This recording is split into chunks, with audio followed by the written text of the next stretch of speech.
continue speaking. Problem.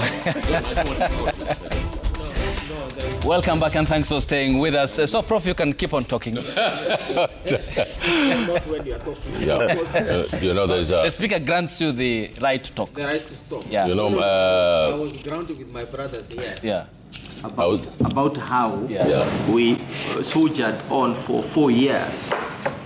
Being on the show every morning on Wednesday, 6 o'clock, without fail. And Paul was a bit surprised. This is the earliest This is the earliest he has been. I've ever been to this No, studio. this is when you are a comfortable advisor.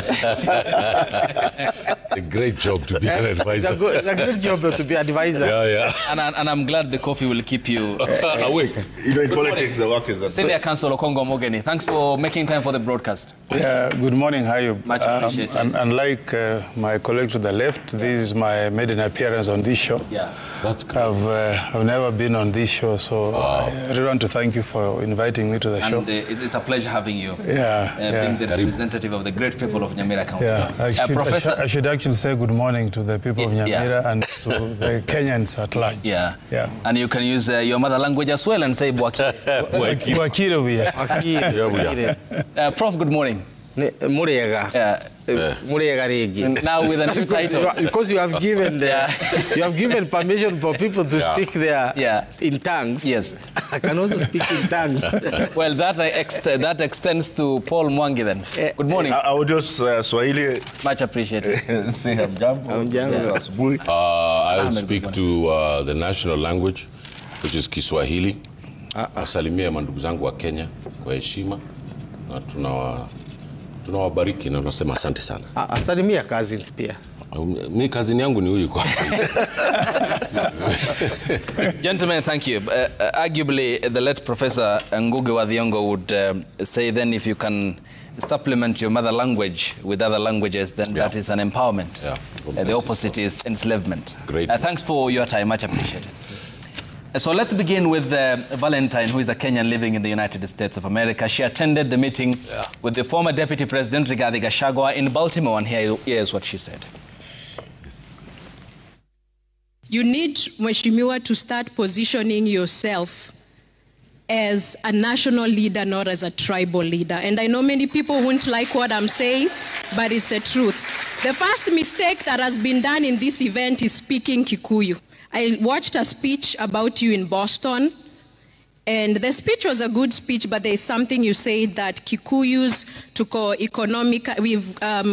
are more hardworking, paraphrasing, economic, we've grown the country. But we have done that because we are a beneficiary of the system of Jomo Kenyatta. First beginning with you, Ahmed, what's your take on this?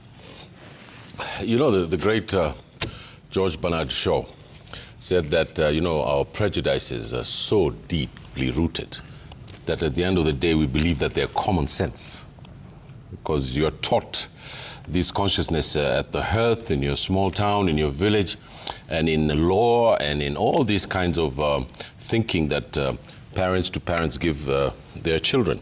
But as far as the political economy of this country is concerned, is that generation, that golden generation, what I call the golden generation, is turning not the tables, but is turning the world upside down in this country.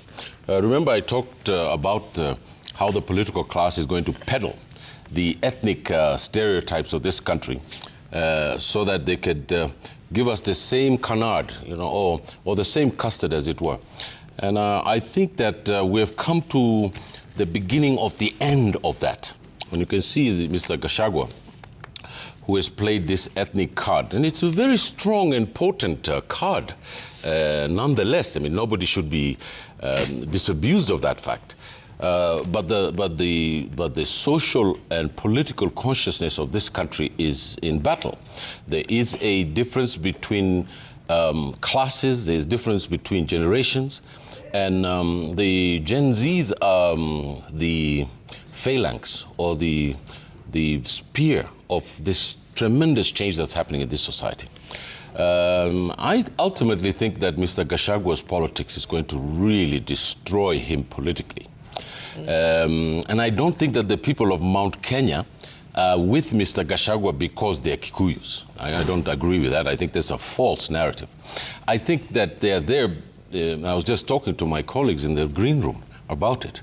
I think they're there, they're appalled at how Mr. Gachagua was treated by Mr. Ruto. You see, it is Mount Kenya, who brought Mr. Ruto to power. They're the ones who elected him. When they were electing him, there was no tribal difference. They were electing the bottom up. They were electing the economic reasons that Mr. Ruto had played as a card in the social relations of our country. And I think it would be wrong to accuse Mount Kenya of tribalism. We can accuse them of outrage. We can accuse them of feeling betrayed. We can accuse them of opposing the government because it has failed in its economic and political issues. But to just dump and try and explain Mount Kenya in the rhetoric of Mr. Wamunyoro, I think is not fair to the people of Mount Kenya. Lastly, I want to add two things. I think that that young woman who spoke there spoke for all of us. She spoke for all of Kenya in saying that we deserve better leadership from the politicians of this country. Mr. Ruto is still peddling the same stuff that Mr. Wamunyoro is peddling. You can see he's bringing Mr. Odinga, he's brought Mr. Odinga on board. He's trying to build the old coalition that Moi had in this country. They are not facing up to the political realities and the political economy of this country, which, in my view, I put it to you, has transformed from the old ethnic politics to a new form of politics that is now, we can see the contours of. Okay, and Prof, you have extensively written about this, and 2013 may have given us a test of the then ICC indictees, the charges of crimes against humanity against President Kenyatta and his deputy William Ruto, the tyranny of numbers tag. Is this generation, Valentine and the millions who took to the streets last year, the remedy of the tyranny of numbers in what they now display as the tribeless tyranny of numbers from the Gen Z's end? Ayub, nations are imagined, they are never real. If you read and Anderson, he'll tell you that all these things, America is an imagined community. The America of Donald Trump is not the America of Obama. You can tell from their speeches. So Kenyans also have the right to imagine the community that they want. The Gen Zs have an imagination of the community they have. The Kikuyus have an imagination of the community they have. Rose have an imagination of the community they want. And some of us have the right to imagine how we want Kenya to be. I believe Kenya needs to be a moral nation because we know what we need: justice, peace, unity, and prosperity. That's all. That's what Kenya is all about in terms of the way we imagine. And that's the way it was built by our founding fathers. The Gen Zs are not going to invent a better Kenya than that one which is based on justice of our shield and defender, unity of our 44+ communities, peace and so on. That said, I think Lady Valentine is within her purview to say what she said. But it would be so stupid, so crude, and so disrespectful to be addressing a Kikuyu audience in English. When I go to the church in Muranga, I speak in Kikuyu. If I can't speak, I shut up. Those who cannot speak Kikuyu, some of members of my family don't speak very fluent Kikuyu. And I ensure that they don't come to the front because you don't want to embarrass yourself when everybody is speaking the language. Now, language, we are told by John Lonsdale, or our community, is not a problem in itself. When you speak Kikuyus to fundraise for a health bill, that's not tribal, that's moral ethnicity. It is when you mobilize as a tribe to fight others. But what happens when you are mobilizing to fight against, to repulse or to kind of protect yourself against an offensive? In 2022, nobody called Kikuyus tribes. They added the numbers. 47% of President William Ruto's vote came from Mount Kenya, including my mother, who I fought with because I was in Azimio. With Paul? Yeah. I was in Azimio, and she even refused to ride in my car so that she can wake up in the morning at 97 to go and vote for Ruto. Was she tribal? Nonsense. Let's be clear. You call people tribe when they are not with you. You call them nationalist when they are with you. Who is the problem? Is this the Kikuyus or the ones who is rebelling them?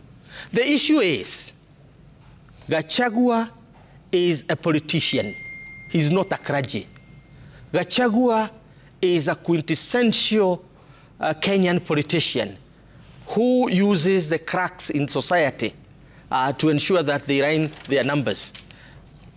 Some people are saying, oh, Gachagua will go down because of this. Gachagua was down, he's rising. In January 2024, when 55 lawyers, added in Moranga, led by Mother Karua, Ndegwa Njiru, and others, to defend the women who have been jailed and who Gachagua was accused of it. He was the most hated person. Why is he right now? Because he's riding on the right sentiment. Okay.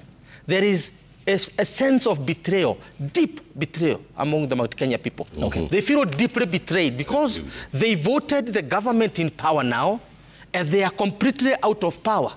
Mother Karua and Rigathi Gachagua are quintessentially, together with Kalonzo Musyoka and Matiang'i, quintessentially the opposition. Okay. So at what point did you vote to be in the government, and you woke up very early, and now you are in the opposition, and you did not push yourself there deliberately? Yeah, and those who are in the opposition, who never voted, are in the government. Okay. What is injustice? Yeah, and this is the point I'm just saying on, because I need to get the accounts of the senior counsel and Paul Mwangi as well, an advocate. But Prof, two questions. Then, how comes in the Seattle meeting your party leader, Mother Karua, who comes from Gishugu and Kirinyaga County, did not deploy her mother language? Did she appreciate the mixed representation of Kenyans there? And then the second, who today has the majority membership of the cabinet if, say, one community that comes from one region is out of power as per your submissions? No, let me say this. I talked to Mother as my party leader. We had a very nice conversation. And she was very clear in her mind. She told me, I appreciated that there might be Kenyans who might have come to that dance, which was very well advertised, and who may not have understood the language. So she spoke in two languages. She spoke in Kikuyu, very fluently, and then spoke in Kiswahili for the benefit of those who are there. I said, when a majority of the people in a wedding today, are from Nyanza, we speak the Luo. Kenyans speak 3 languages with no criminalization of it. If you're in Wajir and you are having a wedding of one from Degodia and another one from Abduak, do you speak English? Let's not be funny. Yes. Okay. Senior counsel, coming to you, Doctor. I'll come to you, advocate. Are you a beneficiary of the post-Gen Z revolution, as Prof says? Or is the ODM party? The jury is out there. We don't know what the impact of the Gens will be on the ballot. Because I think the test will be with us in 2027. Yes. That's the first time we'll have a true test on, are they able to transform their strength to the ballot and be a big factor in our politics. Okay. But I think what I want to applaud about this young lady, Valentine, is that she's bold. She's able to say things as they are, and how I wish she can speak to many of our leaders. Because let's not focus on Gachagua. Ethnic mobilization is happening everywhere. Our parties are linked to a certain political party. Everybody who forms a party in this country finds roots in his ethnic group first, then they do ethnic mobilization with other ethnic tribes, then they say, now we can form government. Once they form government, they say, now that you are with us, your people will benefit. I think what the Gen Z are telling us is that we need to move away from ethnic mobilization to national unity, where we want to look at the ideals, the aspirations of a party, and not necessarily that we want to vote for you because you belong to a certain ethnic group. That's why they are telling us they are tribalists. And they are saying they want to look at the candidate who is on the presidential ballot and say, we identify with you because your party promotes certain ideals, which are in the best interest of the nation Kenya, not in the best interest of your ethnic grouping. And that has been our big problem, Ayub, since independence. I'm sorry to say that when President Jomo Kenyatta took power, he immediately formed alliance with the Luos to dominate the other small tribes. You know, Moi, who was in Kadu, was looked at as somebody who was there to protect the interests of the small tribes. And the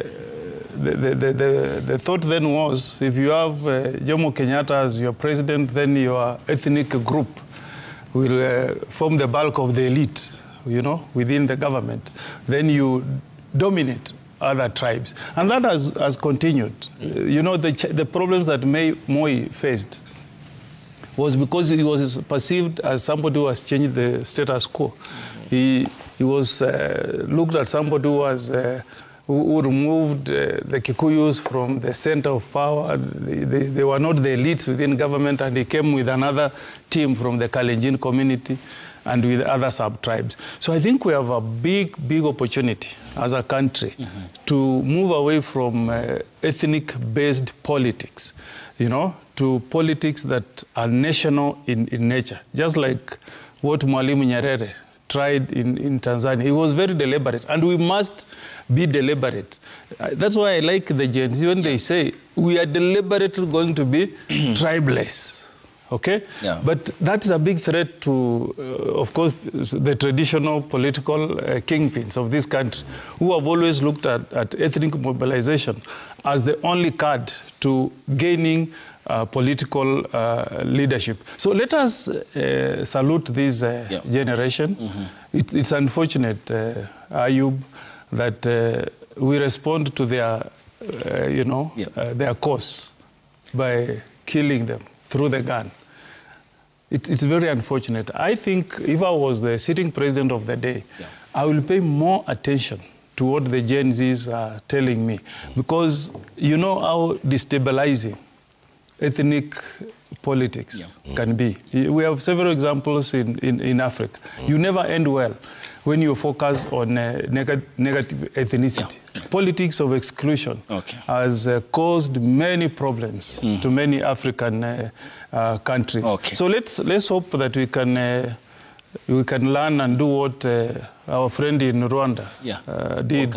Kagame. You know, he drew a line and said, from now henceforth, I'm putting an end to ethnic-based politics or ethnic mobilization. How I hope that this can be a learning lesson for us. And moving forward, we put more emphasis on the ideals, aspirations of a political party, and not necessarily that this is a party that is backed by the mountain or by the Luos or by the Kalenjins. Council Paul, in simple math, 4.7 million Kenyans did not register to vote in the last election, and 7.9 million did not vote, and they registered. Wow. That gives us 12.3 million votes. It's 8.1. Yeah. 8.1 million. The estimate, and this is minus what the IEBC now will register and bring on the voter register. The presidential winner, Dr. William Ruto, won by 7.2 million votes. How consequential will their votes be, and how consequential will their votes be in turbocharging this charge for translation on the ballot? I think when we talk about ethnic mobilization of politics in Kenya, first we must understand what tribalism is to us. And I believe that in Kenya we have a superficial discussion every time it comes to tribalism. And it is superficial because we don't take responsibility. It's always our leaders, it's our politicians. And in truth, tribalism, I believe, in Kenya, in all communities, is literally dyed in the wool. It's part and parcel of this country. And I would go back. For instance, one of the things we excuse often say, it's the colonialists who made us tribal, which is not correct. When the colonialists came here, he met warring tribes. They were hotspots. Those areas are still hotspots today, even before the colonialists came. The colonialists exploited those differences. But those differences were there and communities were fighting. Did that ever end? Did the colonialists end it? No, he didn't. The colonialists never ended it. When we came to the clamor for independence, we still do not tell the proper story of what happened, because by 1962, Kenya had broken up into two along tribal lines. There were two Kenyas, and they had to be brought together to agree to be one nation. We don't talk about the communities that refused to be part of Kenya and had to be literally forced into this union. We have never addressed that. We have the lie that it is our politicians who mobilize us. How are we capable of being mobilized if we are not tribal? And why do our politicians go to it? They go to it because it works, and it works because we are tribal. So have we ever tried to create a nation out of Kenya? We have never done it. As Professor said, nations are imagined, they're not real. You have to deliberately create them. We kind of think that one day we shall grow up into a nation called Kenya. We never will.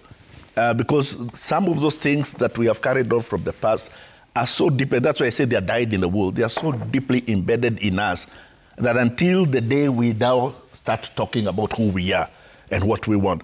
And I think what the questions we should be answering is, number one, who are we? In terms of communities, then we ask, where did we come from? Because if you look at 70% or even more of all the communities in Kenya are migrant. Kenya did not belong to them. They all came from somewhere else.